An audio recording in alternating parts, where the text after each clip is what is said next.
लोकसभा चुनाव के परिणाम आ चुके हैं और परिणामों के बाद जो है कई तरह की चर्चाएं चल रही हैं। तो ऐसे में एक खास तौर से बिहार में चर्चा चल रही है कि क्या मुसलमानों को दरकिनार करना आरजेडी के लिए या तेजस्वी के लिए महंगा पड़ गया, क्योंकि जिस तरह से टिकट बंटवारे में मुसलमानों की अनदेखी हुई, सिर्फ 2 सीटें दी गई।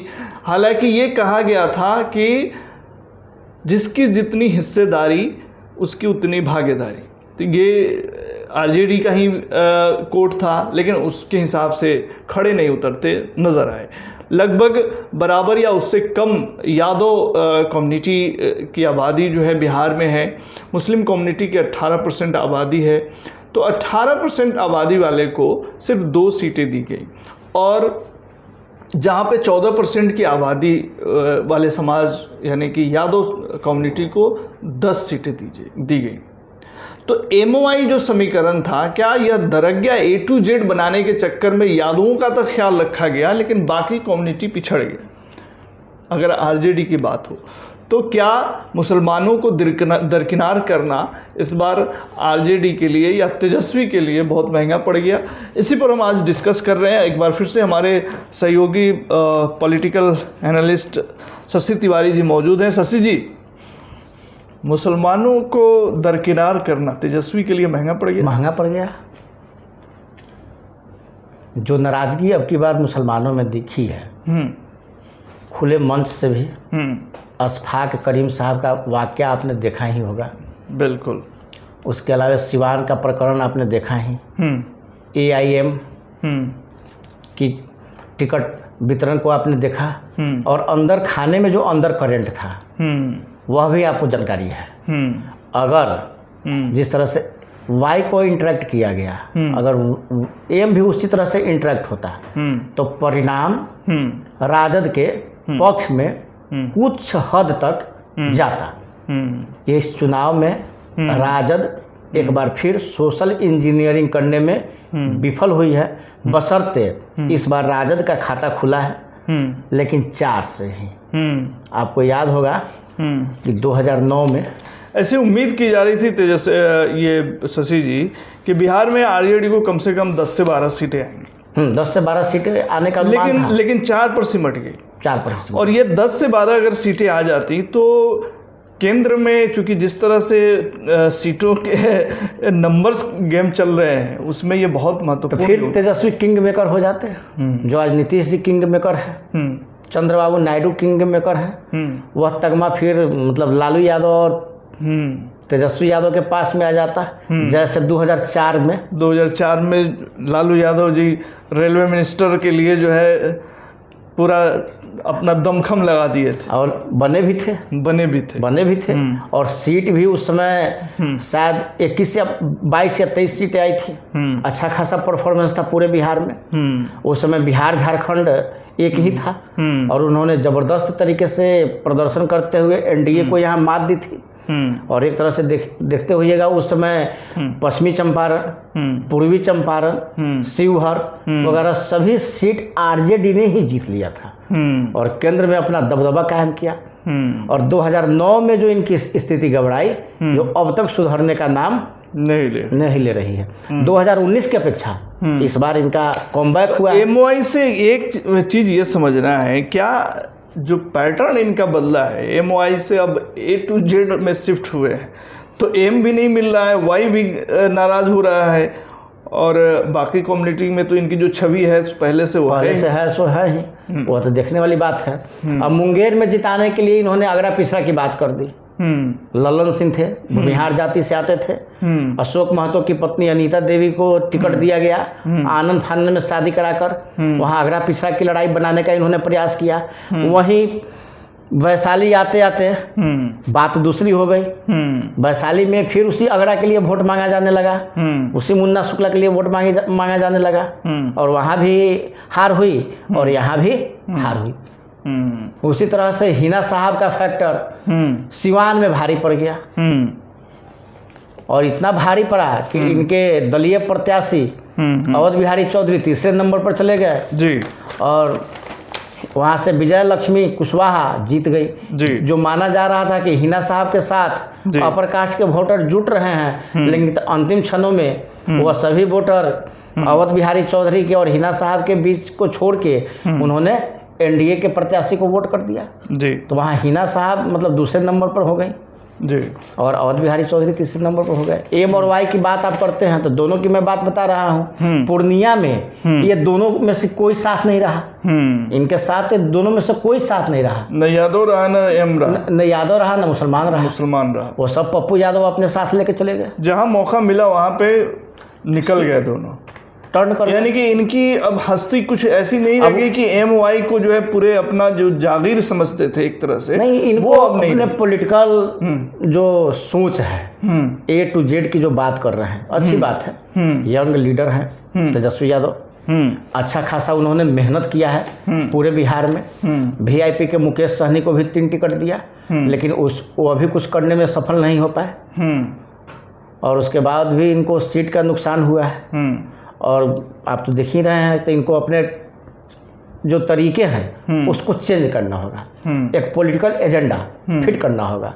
और नीतीश कुमार और भाजपा वही बातें दोहराती हैं 15 साल पहले, 15 साल के राज, 15 साल के राज, जिसका खामियाजा इनको भी अभी भुगतना पड़ रहा है।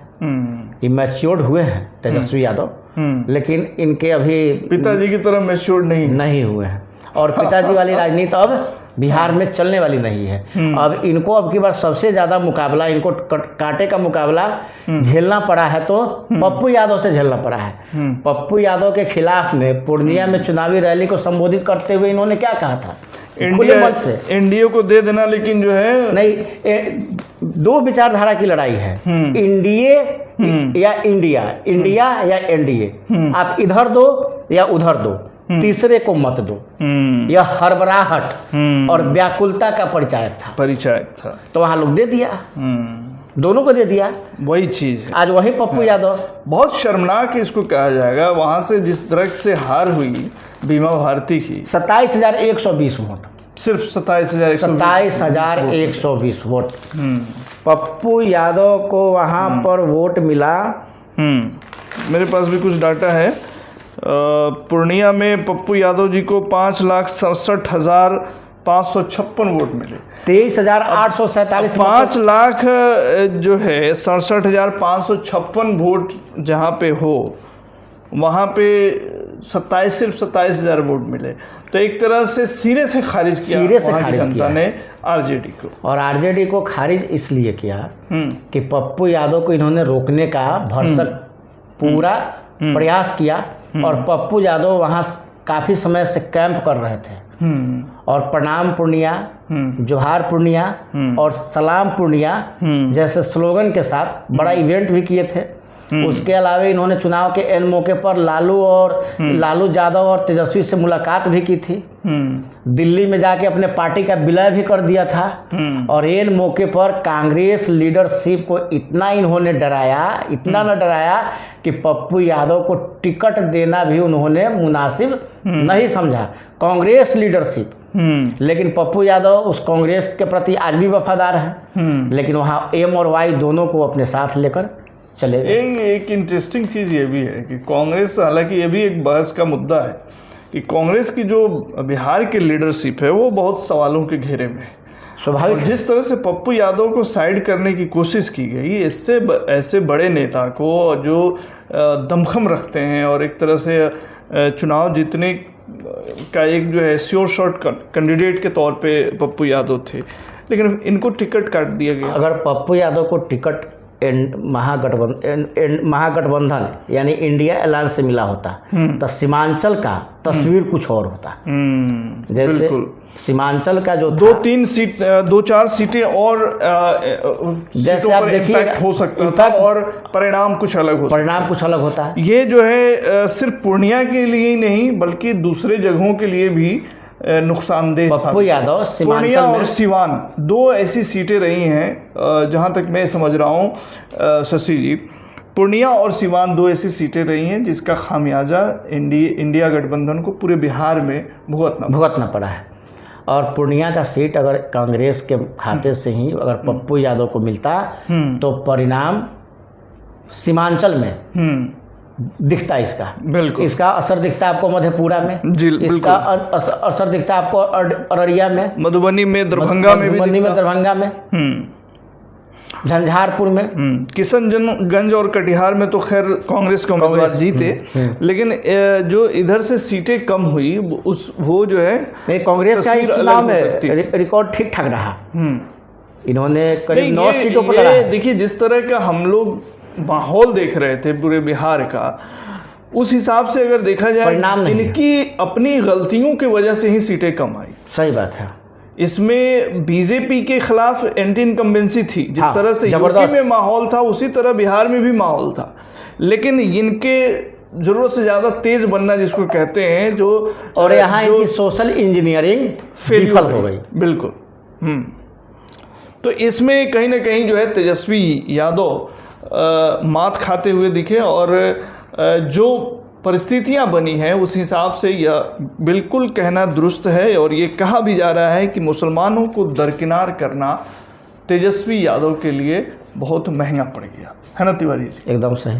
और इसकी अब नज़र होगी 2025 के विधानसभा चुनाव पर कि अब उसमें ये क्या करते हैं। अब उस समय अगर मुख्यमंत्री का सपना साकार होते देखना चाहते हैं तो कुछ इस तरह का डिसीजन लेने से परहेज करना पड़ेगा।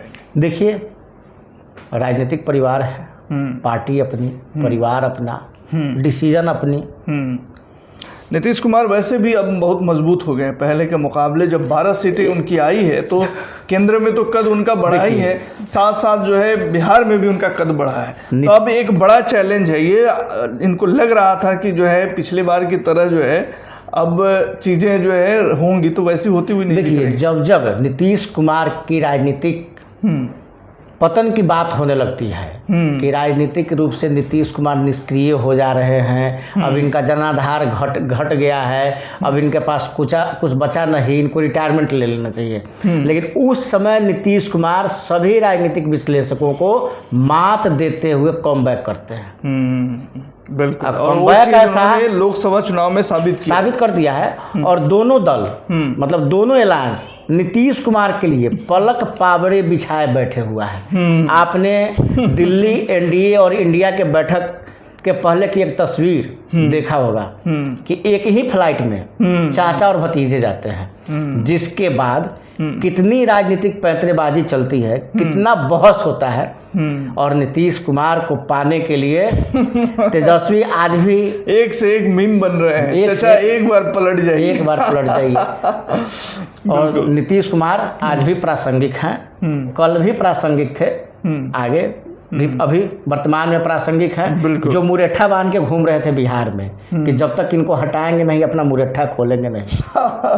यह भी याद होगा, मुरेठा तो अभी खुला नहीं है, लेकिन अब डिप्टी सीएम सम्राट चौधरी की बात कर रहे हैं। लेकिन अभी आप देखिएगा कि बिहार के भाजपा नेताओं के सुर और ताल बदल चुके हैं। सब एक ही स्वर में कह रहे हैं कि 2025 का चुनाव नीतीश कुमार के नेतृत्व में ही लड़ा जाएगा, जबकि आज के तारीख में भाजपा बड़ी पार्टी है, नीतीश कुमार की पार्टी तीसरे नंबर की पार्टी है।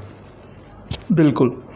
तो कहीं ना कहीं जो है इस बार के चुनाव में जो परिणाम सामने आए हैं वो सबके सामने हैं, और जो कयास लगाए जा रहे हैं कि जो है क्या कुछ इस बार के चुनाव में अच्छा या बुरा हुआ है, तो तेजस्वी यादव या फिर जो आरजेडी की जो भी रणनीति रही है उसमें कहीं रणनीतिक फेल्योर के रूप में देखा जा रहा है। जिस तरह का माहौल था, जिस तरह की चीज़ें पूरे बिहार में देखने को मिली, उसका पूरा फ़ायदा उठाते हुए नहीं दिखे। और एक सोशल इंजीनियरिंग जो यूपी में अखिलेश यादव ने जो बिसात बिछाई थी बीजेपी को हराने के लिए, उसमें ये कामयाब नहीं हो सके। इसलिए सीटें सिर्फ 4 सीटों पर आरजेडी सिमट कर रह गई, जो एक्सपेक्टेशन किया जा रहा था कि कम से कम 10 से 12 सीटें आरजेडी को मिल सकती हैं।